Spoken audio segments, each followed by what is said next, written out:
안녕하세요. 복음을 모르는 여러분들에게 복음을 전해주고 싶어서 오늘 주일날도 이렇게 성경인물탐험대장 복음파이터가 영과 육의 밥을 먹을 수 있는 식탁 앞에 앉았습니다. 요즘 코로나 때문에 정말 난립니다. 저희 교회도 이번 주 오늘하고 다음 주일까지 영상 예배로 드리기로 해서 오늘도 집에서 아이들과 함께 영상으로 예배를 올려 드렸답니다. 그럼에도 불구하고 다음 주에 해도 되는데 오늘 어제 했던 모세라는 인물과 연결되기 때문에 오늘 인물을 꼭 소개해 드리고 싶어서 다시 앉았습니다.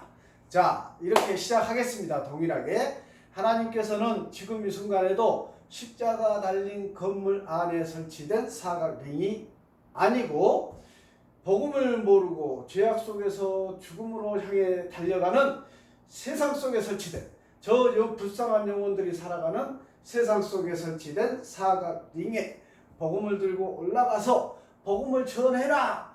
전해줘야 죄를 알고 회개를 알고 예수님을 알 것 아니냐. 가서 전해라 라고 지상명령을 하고 있다고 누누이 말씀을 드렸습니다. 최소한 죄를 회개하고 예수님을 구주로 영접해서 신앙 간증을 하고 고백을 하고 침례 세례 받은 성도라면 그리스도인이라면 예수님의 제자라면 이 명령에 철저히 순종해야 될 줄 믿습니다. 이 코로나 시기에 사람 만나기가 어려워서 복음 전하기 어렵습니다.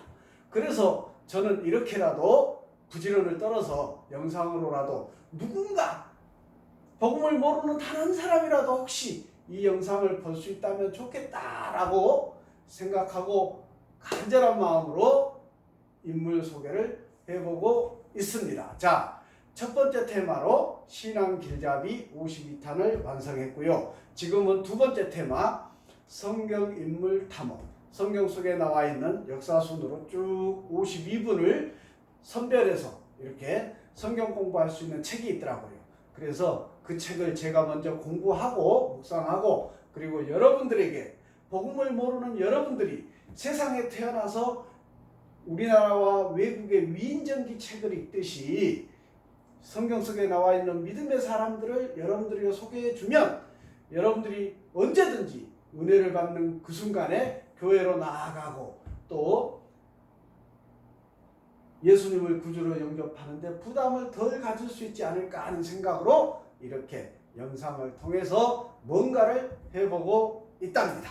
자, 첫 번째 아담부터 시작해서 11번째 어제 올렸던 모세까지 여러분들에게 소개해드렸고 오늘은 모세와 너무나도 밀접한 관계에 있는 모세의 형 아론을 여러분들에게 소개해드리고자 합니다. 자, 달려보겠습니다. 아론은 방금 말씀대로 모세의 형입니다.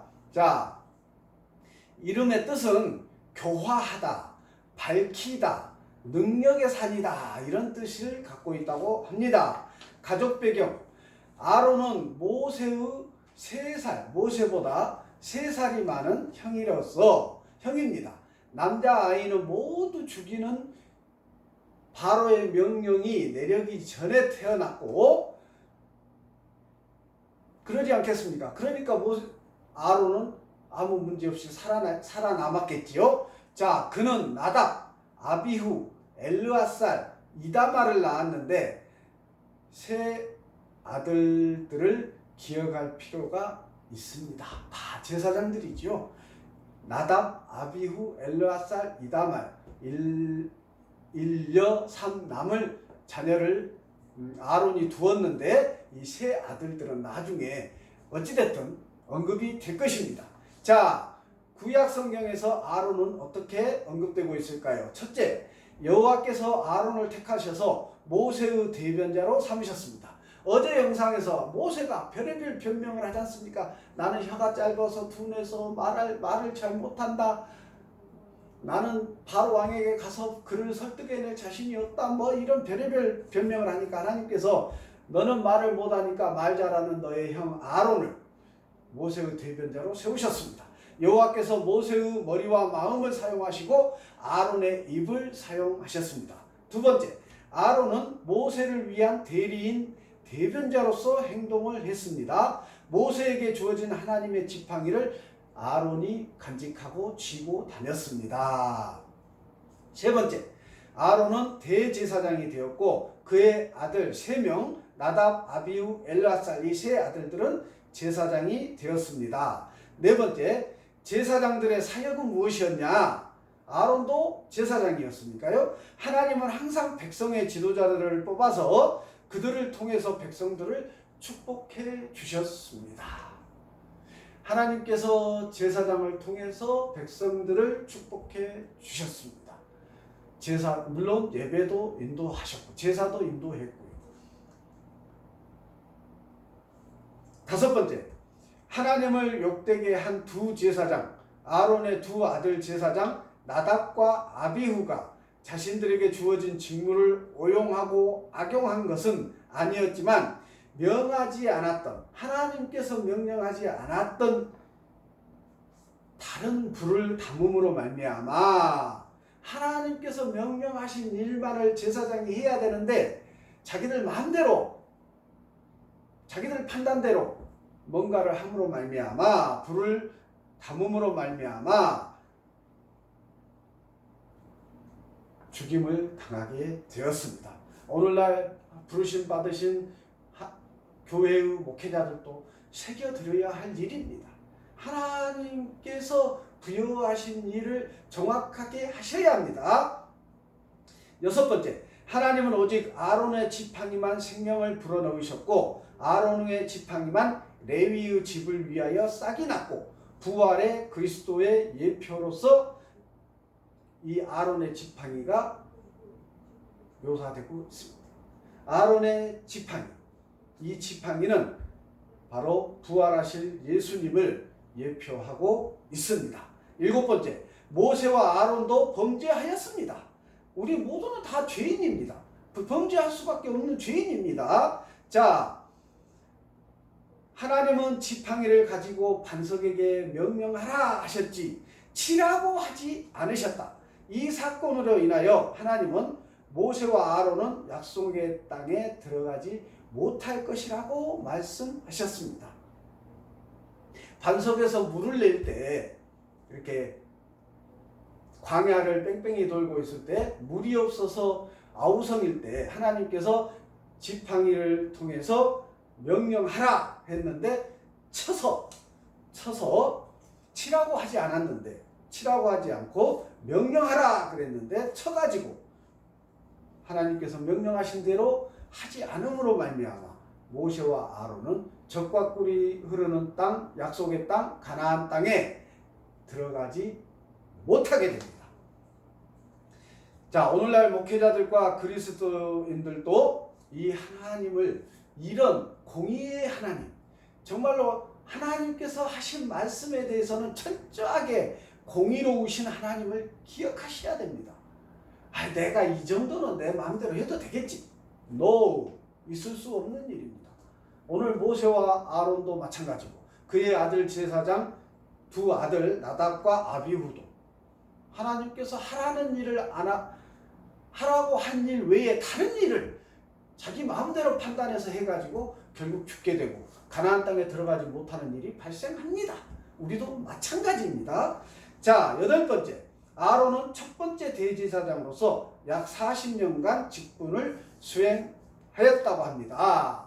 자, 그러면 신약 성경에서 아론은 어떻게 언급되고 있을까요? 첫째, 사도 바울이 말씀하고 계십니다. 광야에서 이스라엘에 일어난 일들이 우리에게 본보기가 된다고 사도 바울이 언급하고 있습니다. 고린도전서 10장 6절에서 이러한 일은 우리의 본보기가 되어 우리로 하여금 그들이 악을 즐겨한 것 같이 즐겨하지 않는 자가 되지 않게 하려 함이니, 이렇게 언급하고 계시고요. 10장 11절에서 그들에게 일어난 이런 일은 본보기가 되고 또한 말세를 만난 우리를 깨우치기 위해서 기록되었느니라 라고 사도 바울이 얘기하고 있습니다. 또 10장 4절에서 다 같은 신령한 음료를 마셨으니 이는 그들을 따르는 신령한 반석으로부터 마셨음에 그 반석은 곧 그리스도시라. 반석을 쳐서 물을 내서 그 물을 이스라엘 백성들이 마셨지 않습니까? 그 반석의 물, 그게 바로 그리스도를, 예수님을 의미하고 계십니다. 그 반석에서 물이 나왔는데, 생명수가 나왔는데 그 반석이 예수님을 예표하고 계십니다. 두 번째, 대제사장 아론은 우리의 대제사장이신 예수 그리스도의 예표입니다. 예수님은 히브리서에서 아론의 제도에 따르는 대제사장 직분을 폐한다라고 언급하고 있습니다. 예수님께서 대제사장으로 오심으로 말미암아 이제 아론으로부터 쭉 이어져 왔던 대제사장의 직분을 폐한다. 왜? 예수님께서 대제사장으로 친히 오셨기 때문에 그러하오이다. 자, 히브리서 9장 7, 9절 말씀에서 오직 둘째 장막은 대제사장이 홀로 1년에 한 번 들어가되 자기와 백성의 허물을 위하여 드리는 피 없이는 아니하나니 성령이 이로써 보이신 것은 첫 장막이 서 있을 동안에는 성소에 들어가는 길이 아직 나타나지 아니한 것이라. 이 장막은 현재까지의 비유니 이에 따라 드리는 예물과 제사는 섬기는 자를 그 양심상 온전하게 할 수 없나니. 예수님께서 온전한 대제사장으로 이 땅에 오셨습니다. 아론 제사장의 그 직분의 흐름은 온전하고 완전하지 못했습니다. 죽기도 하고 문제를 일으키기도 하고 오히려 죄를 범하기도 하고 그렇습니다. 예수님께서 완전하고 온전하신 대제사장으로 이 땅에 우리를 죄를 짊어지시러 오셨다는 사실 기억하시기 바랍니다. 자, 셋째, 아론도 죄인입니다. 히브리서에서 성령이 이로써 보이신 것은 첫 장막이 서 있을 동안에는 성소에 들어가는 길이 아직 나타나지 아니한 것이라. 아론이 대제사장임에도 불구하고 아직 성소에 들어갈 길이 아직 나타나지 아니했다고 말씀하고 계십니다. 그 길이 바로 예수님이십니다. 길이요 진리요 생명이신 예수님. 그 예수님이 이 땅에 오셨습니다. 네 번째, 오직 그리스도만이 우리의 길이 되십니다. 예수 그리스도께서 오심으로 그가 우리의 대제사장이 되심으로 완전하고 온전한 대제사장이 되심으로 더 이상 죄를 사하기 위하여 동물의 피를 드릴 필요가 없게 되었습니다. 죄를 사해달라고 제사의 제물로 동물의 피를 드리는 일이 이제 없어졌다는 얘기옵시다. 예수님께서 오심으로 말미암아 예수님께서 우리의 죄를 다 짊어지시고 친히 제물이 되셔서 십자가에서 죽어주셨습니다. 그래서 지금 우리는 예배 시간에 무슨 동물을 잡고 피를 갖다 제물로 드리고 그런 일을 안 하지 않습니까? 예수님 때문에 그러합니다. 자, 그러면 마지막으로 아론을 통해서 전달되는, 오늘날 우리에게 전달되는 교훈은 무엇입니까? 첫째, 하나님은 사람을 부르실 때 그들이 감당하고 섬길 수 있는 능력을 함께 주십니다. 모세가 그러지 않습니까? 나는 못해요. 이 능력이 없어서 못해요. 저도 그럴 때가 있습니다. 그럴 때 하나님께서는 그 사람을 쓰시려고 작정하고 계획하셨다면 하나님께서 반드시 그에게 필요한 것들을 붙여주십니다. 물질도 능력도 환경도 붙여주십니다. 모세에게는 나는 말을 잘 못해요. 그러니까 그의 형 아론을 비서실장처럼 붙여주시지 않습니까? 말하는 대변자. 두 번째, 우리 모두는 예수님의 선지자가 되어 그를 대신해 말할 수 있어야 됩니다. 마땅합니다. 오늘날 지금 우리에게 하나님께서 지상과제로 명령을 하시는 것이 복음을 전파하라. 땅끝까지 복음 전파하라. 가라. 가서 전하라. 교회 안에서 너희들끼리 왁자지껄 하고 있지 말고 밖으로 나가서 세상 속에서 죄악 속에서 죽어가는 복음이 뭔지 모르는 사람들에게 가서 복음을 전해라 라고 명령하고 계십니다. 우리는 예수님을 대신해서 복음을 전할 수 있어야 합니다. 스스로 연습하고 스스로 훈련하고 교회 안에서 훈련받고 해야 합니다. 자, 우리는 예수님의 모형이고 예수님만이 하나님과 인간의 중보자가 되십니다. 철저하게 기억하십시오. 오직 하나님과 인간의 중보자는 예수님이십니다. 나의 이름으로 기도합니다. 불가능합니다. 오직 예수님의 이름으로 기도할 수 있습니다. 지팡이는 하나님 권위의 상징이고 우리는 하나님의 지팡이가 되시는 말씀을 소유하고 있습니다. 오늘날 우리에게는 눈에 보이지 않는 성령님께서 내 안에 내주하시고 눈에 보이는 하나님의 말씀 성경이 있습니다. 충분합니다. 이 두 가지가 있음으로 인해서 우리는 예수님께서 원하시는 청지기 인생을 살아갈 수 있습니다. 아론은 하나님의 부르심을 받은 인간으로 죄인임으로 약속의 땅에 들어갈 수 없었으나 그는 여호와 하나님께 속해 있었습니다. 시편 106편 16절에 거론되고 있습니다. 그는 하나님의 부르심을 받은 인간으로서 죄인인데 약속의 땅에 들어갈 수도 없었는데 그는 하나님께 속해 있는 자라고 언급되고 있습니다. 자, 마지막으로 우리는 예수님을 믿음으로 긍휼하심을 받고 때를 따라 도와주시는 은혜를 얻기 위하여 은혜의 보좌 앞에 담대히 나아갈 권세를 소유하고 있습니다. 예수님께서 이 땅에 와주셔서 우리 죄를 짊어지고 십자가에서 죽으시고 부활하심으로 말미암아 우리는 이제 담대히 하나님 앞에 나아갈 수 있습니다. 예배자로 나아갈 수 있습니다. 대제사장이 없어도 내가 만인 제사장이고 내가 교회옵시다. 성령께서 내주하시는 내가 교회고 내가 만인 제사장으로서 하나님께 예배하는 자리에 나아갈 수 있습니다. 이 당시에는 그럴 수 없었다는 얘기지요. 예수님께서 오시기 전까지는 그럴 수 없었다. 기억하시기 바랍니다. 자, 이어서 제가 준비한 도구들, 오늘은 꽃들을 가지고 여러분들에게 몇 가지 보여드리고자 합니다. 자, 아론은 철저하게 모세의 대변자였습니다. 아론은 철저하게 모세의 대변자였습니다. 지난번에 계속 말씀드렸습니다. 예수님의 보혈의 꽃입니다. 저는 그렇게 표현하고 싶습니다. 이 꽃을 가지고 뭔가 공연을 할 때는 항상 그렇게 표현할 겁니다. 예수님 보혈의 꽃입니다. 기억하십시오.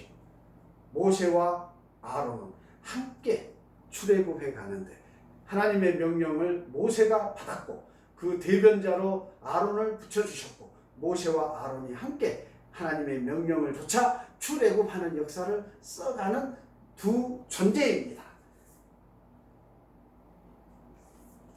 마찬가지로 한 가지 더 보여드립니다. 자, 여기에 불을 붙여보겠습니다.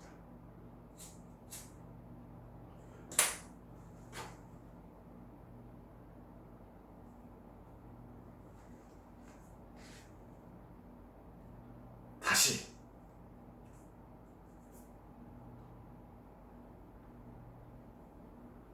보혈의 꽃이 다시 나타났습니다. 보혈의 꽃입니다. 모세는 철저하게 하나님의 명령에 순종했습니다. 아론은 철저하게 모세의 말의 대변자가 되었습니다. 모세와 아론은 한 세트로 하나님의 명령에 순종해서 젖과 꿀이 흐르는 땅으로 이스라엘 백성을 인도하는 자로 하나님의 명령에 순종하였습니다. 그럼에도 불구하고 이 두 사람은 가나안 땅에 들어가지 못했습니다. 왜요?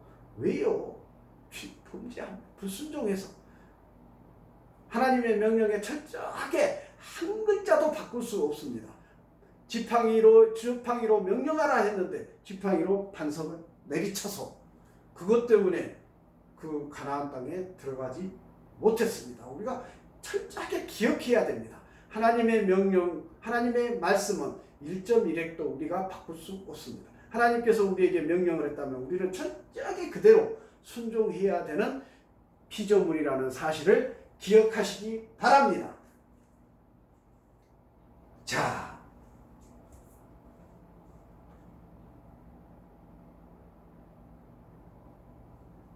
여기 이번에는 하얀 꽃 한 송이를 가져왔습니다. 하얀 꽃. 자, 보시죠.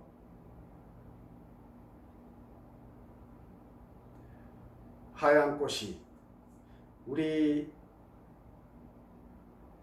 여러분들이 죄를 회개하고 예수님을 구주로 영접하면 성령님께서 여러분 안에, 여러분입니다. 이 꽃이 여러분입니다. 죄를 회개하고 회개하면 이렇게 깨끗한 존재가 되고 예수님을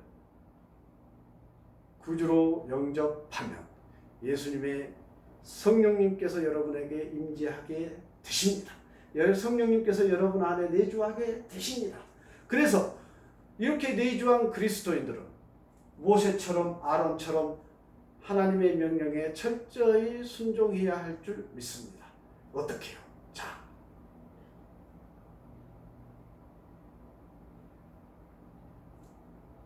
하나님의 복음을 자, 모세에게 하나님께서 바로 왕에게 가서 이스라엘 백성을 출애굽하겠다라고 얘기하라고, 출애굽시키라고 바로 왕에게 가라고 했습니다. 그런데 모세는 못 갔고 아론을 붙여줘서 나아가서 이스라엘 백성들을 출애굽시킵니다.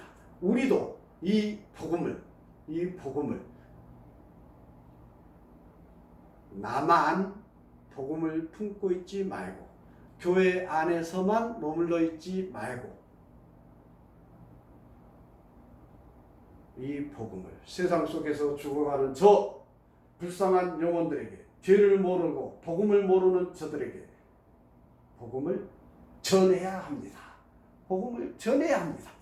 복음을 전해야 합니다. 이 사람들에게 복음을 전해야 합니다. 세상 속에서 죽어가는 저 불쌍한 영혼들에게 복음을 전해서 예수님을 영접할 수 있도록, 구주를 영접할 수 있도록 우리가 해야 할 일입니다. 다시 한번, 저 세상 속에서 죄악 속에서 살아가는 영혼들이 죄를 회개할 수 있도록 도와야 합니다. 복음을 전해야 합니다. 그래서 복음을 전하면 성령님께서 내주하게 됩니다. 이렇게 성령께서 내주하시는 우리 그리스도인들은 철저하게 하나님의 지상명령, 가라, 나가서 복음을 전하라, 그 명령에 철저하게 순종해야 될 줄 믿습니다. 어떻게 해요? 전하라! 복음을 전해야 합니다. 자, 오늘 꽃을 가지고 나와서 아론을 여러분들에게 소개해 드렸습니다. 우리는 복음을 전해야 할 사명을 띠고 지금 이 청지기 인생을 살아가고 있습니다. 자, 마무리하겠습니다. 여러분들 강권합니다. 때가 가까웠습니다. 죄를 회개하시고 예수님을 구주로 영접하시고 예수님께서 원하시는 청지기 인생을 살아감으로 말미암아 그날에 예수님 재림하고 심판하시는 그날에 천국형으로 나아가는, 하나님의 백성으로 하나님 앞에 나아가는, 예수님과 함께 천국으로 나아가는 그 은혜를 누리는 여러분들 되시기를 간절히 강권하여 드립니다. 그리고 저도 기도하겠습니다. 함께 그날에 하나님 나라로 나아가는 우리 한 가족이 되기를 간절히 소망합니다. 마치겠습니다.